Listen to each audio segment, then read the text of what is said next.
दोस्तों, जब बात इजिप्ट की आती है तब पिरामिड्स को लेकर वो पहले से ही रहस्यमय बना हुआ है।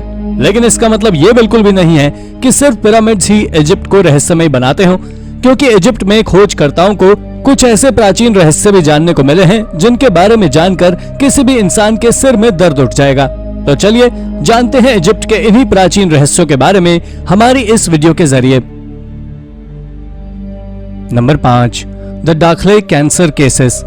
जब भी कहीं कैंसर का नाम आता है तो आप सभी के मन में केवल एक ख्याल आता होगा कि कैंसर एक मॉडर्न प्रॉब्लम या डिजीज है जो over produce food, alcohol, cigarette और कई और अनहेल्दी फूड्स के चलते हो जाती है। लेकिन अगर मैं आपसे कहूं कि आज से 3000 साल पहले भी लोग कैंसर से पीड़ित हुआ करते थे, तो शायद आप में से ज्यादातर लोग मेरी बात पर विश्वास ना करें, पर यह सच है।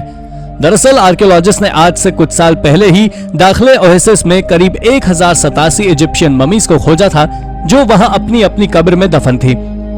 आपको बता दें कि वहां से खोजे गए 1087 लोगों की इन ममीज को अलग अलग तरह का कैंसर था।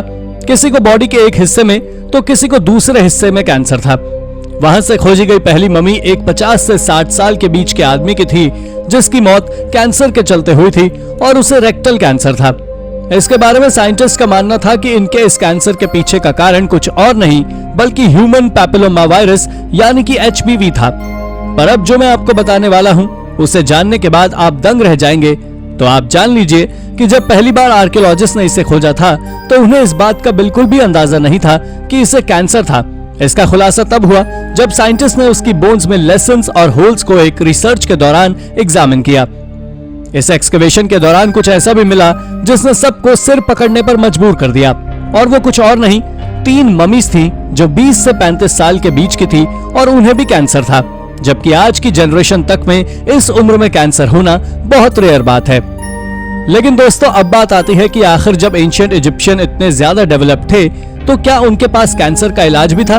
तो आपको बता दें कि कैंसर के इलाज के बारे में आपको इजिप्ट की वॉल्स पर कई जगह कार्विंग्स और पेंटिंग्स देखने को मिल जाती हैं, पर साइंटिस्ट इस बात को मानने को तैयार नहीं है, और ऐसा इसलिए क्योंकि उनका कहना है कि अगर इजिप्शियन पीपल के पास इसका इलाज होता था तो 1087 मौतें ना होती। पर अगर सोचा जाए तो क्या ये ममीज कैंसर के ट्रीटमेंट से आने के पहले की नहीं हो सकती? ये बात वाकई हैरानी भरी है। Number 4, pits with severed hands. ये बात साल 2012 की है जब आर्कियोलॉजिस्ट ने एवरिस नाम की प्राचीन सिटी में एक पैलेस को खोजा था। एवरिस नाम की यह सिटी इजिप्ट के कायरो से नॉर्थ ईस्ट में नाइल और डेल्टा के पास है। यह डिस्कवरी इतनी ज्यादा विचित्र है कि इसके बारे में जानने के बाद आपके रोंगटे खड़े हो जाएंगे।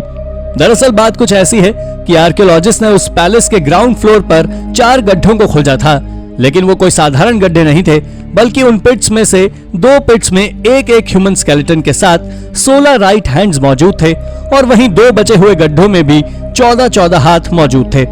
इनमें से 2 गड्ढों को उस पैलेस के थ्रोन रूम यानी राज्यसभा वाले रूम में खोजा गया था, और 2 वहीं पास के दूसरे कमरे में मौजूद थे। आपको जानकारी दे दें कि इन खोजे गए हाथों में से कुछ का आकार नॉर्मल हाथ से बड़ा था, तो वहीं कुछ हाथों का आकार इतना ज्यादा बड़ा था कि वो देखने में किसी जायंट की हाथ की तरह नजर आ रहे थे। जब आर्कियोलॉजिस्ट ने वहां से खोजे गए इन हाथों की कार्बन डेटिंग की तो पाया कि ये हाथ आज से 3600 साल पुराने हैं, और उस समय पर इस जगह पर हिक्सोस पीपल का राज हुआ करता था जो इजिप्ट के नॉर्दर्न कैनान पर कब्जा करे हुए थे। एक्सपर्ट्स का मानना तो यह भी है कि ये जो पैलेस उन्होंने खोजा है ये भी एक हिक्सोस रूलर किंग कायान का ही है। इसके साथ ही आर्कियोलॉजिस्ट ने वहां से एक कार्विंग को भी खोजा था जिसमें यह दिखाया गया था कि एक सैनिक दुश्मनों का हाथ काटकर सोने के बदले उसे बेच रहा है, और ये इमेज उन हैंड्स के काटे जाने के 400 साल बाद की है। पर वो ऐसा क्यों करते थे, ये बात वाकई रहस्यमयी है। Number 3, the mummy wrapped in a foreign book. ये बात तब की है जब नेपोलियन बोनापार्ट इजिप्ट और सीरिया को 1798 में घूमने गए थे, जहां वो कई बड़े लोगों से मिले भी थे। उन्होंने वहां कई चीजों की खोज की थी, और तो और इजिप्टोलॉजी की फील्ड भी उन्होंने ही बनाई थी। उनकी उन खोजों में इजिप्शियन आर्टिफैक्ट्स जैसे पैपरी और इजिप्शियन ममीज और ना जाने कितनी सारी चीजों की खोजें शामिल थी, जिन्हें आज नील वैली म्यूजियम में रखा गया है। उनकी उन्हीं खोज में से एक है नेजी हैंजू की ममी, लेकिन इनके द्वारा खोजी गई ये ममी नाइल वैली म्यूजियम में नहीं बल्कि क्रोएशिया के ज़ाग्रेब म्यूजियम में रखा गया है। पर अगर अब आप सोच रहे हैं कि आखिर इस मम्मी में ऐसा क्या खास है, तो आपको बता दें कि इस मम्मी को लाइबर लेंटियो नाम की एक लैटिन किताब से कवर किया गया था, जो एक लिनन बुक है। इतना सब कुछ जान लेने के बाद अगर आपके मन में ख्याल आ रहा है कि जब इस मम्मी को नाइल वैली म्यूजियम के मालिक ने खोजा था तो ये क्रोएशिया के म्यूजियम में कैसे पहुंची, तो आपको बता दें कि जब साल 1848 में ज़ाग्रेब म्यूजियम के मालिक सारी दुनिया के म्यूजियम्स को घूमने निकले, तब उन्होंने इसे देखा और देखते ही खरीद लिया। लेकिन अगर इसके रहस्य की बात करें तो इसका रहस्य ये है कि आखिर इस मम्मी को लैटिन भाषा में लिखी उस किताब से क्यों कवर किया गया।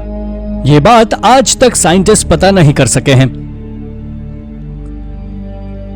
Number 2, ancient stripy sock. ये बात साल 1913 से 1914 के बीच की है, जब इस श्रिपी सॉक को इजिप्ट के एंटोनोपोलिस नाम के शहर में एक एक्सकवेशन के दौरान जॉन डीमंस जॉनसन नाम के एक पेपरोलॉजिस्ट के द्वारा खोजा गया था। यह आज लंदन के ब्रिटिश म्यूजियम में लोगों के बीच रखा गया है। अब अगर आप सोच रहे हैं कि आखिर इस सॉक में ऐसी क्या खासियत है, तो आपको बता दें ये सॉक 3rd सेंचुरी से 4th सेंचुरी के बीच हाथों से ऊन को बुनकर बनाया गया सॉक है। पर जब साइंटिस्ट इस बात का पता करने निकले कि आखिर ये सॉक किस सिविलाइजेशन या किस राजा का है, तो उन्हें पता लगा कि ये सॉक एक एलीट इजिप्शियन के बच्चे का है। इसके साथ ही हाल ही में हुई रिसर्च से ये बात सामने निकल कर आई है कि इस इजिप्शियन सॉक का कलर अब इतना ज्यादा डिग्रेडेड हो चुका है कि इसे आज के समय किसी टेक्नोलॉजी का उपयोग कर ही देखा जा सकता है। पर जब इसे खोजा गया था तब भी इसका कलर कुछ खास नहीं था। आपको बता दें कि अब जब आर्कियोलॉजिस्ट ने इसके ऊपर रिसर्च की तो उन्हें पता लगा कि ये छोटा इजिप्शियन सॉक में एक ही धागे पर कई तरह रंगों को मिलाकर बनाया गया था। तो इस बात ने सबको हैरानी में डाल दिया कि आखिर 3री से 4थी शताब्दी के बीच इस तरह की कला का उपयोग आखिर कैसे कोई सीख सकता है। पर जैसे जैसे रिसर्च होती जा रही है वैसे वैसे इसके रहस्य सुलझते जा रहे हैं। तो आपको बता दें कि इसके कलर्स को प्लांट डाइस की मदद से बनाया गया था। जैसे रेड कलर मैडा नाम के पेड़ों की जड़ों से बनाया गया था, तो ब्लू कलर प्राचीन जंगली पेड़ों से बनाया गया था और इन कलर को एक दूसरे में मिलाकर कई नए कलर्स को बनाया गया था। ये वाकई 2000 साल पहले की अद्भुत कला है। नंबर 1, मिस्टीरियस ब्लैक गू। दोस्तों, इस खोज के बाद आप जरूर इजिप्शियन पीपल के रहस्यमय होने का अंदाजा लगा सकते हैं। दरअसल बात कुछ ऐसी है कि एंशिएंट इजिप्ट के लोग मरे हुए लोगों को दफनाने के लिए कई अलग अलग तरह के तरीकों का उपयोग किया करते थे और उन्हीं में से एक है ये रहस्यमय ब्लैक गू, जिसे अब तक कई सारे एंशिएंट इजिप्ट के ममी केसेस पर खोजा जा चुका है। जिसका सबसे अच्छा एग्जाम्पल जेड हैंसन इवांका का ममी कॉफिन है, जो पूरी तरह उस ब्लैक गू से कवर्ड था। आपको जान लेना चाहिए कि जेड हंसुआ इवांका आज से 3000 साल पहले इजिप्ट में रहा करते थे, जिन्होंने ना जाने कितने सालों तक एनेक के एमोन टेम्पल में एक हाई प्रीस्ट के रूप में अपना काम किया है। पर इनकी मौत के बाद इन्हें ममी बनाकर एक कॉफिन में रखा गया और उसके बाद इनके इस कॉफिन को प्लास्टर से कवर किया गया और उस कॉफिन पर बने चेहरे को सोने की पत्तियों से सजाया गया और तो और इसके बाद इस कॉफिन को गर्म ब्लैक गू से कवर कर दिया गया। आपको जानकारी दे दें कि जेड हैंसुआ इवांका का कॉफिन कोई इकलौता कॉफिन नहीं है जिसे ब्लैक गू से कवर किया गया हो, बल्कि इसके साथ ही इजिप्ट में कई सारे और भी ऐसे कॉफिन्स को खोजा जा चुका है जो पूरी तरह ब्लैक गू से कवर्ड थे।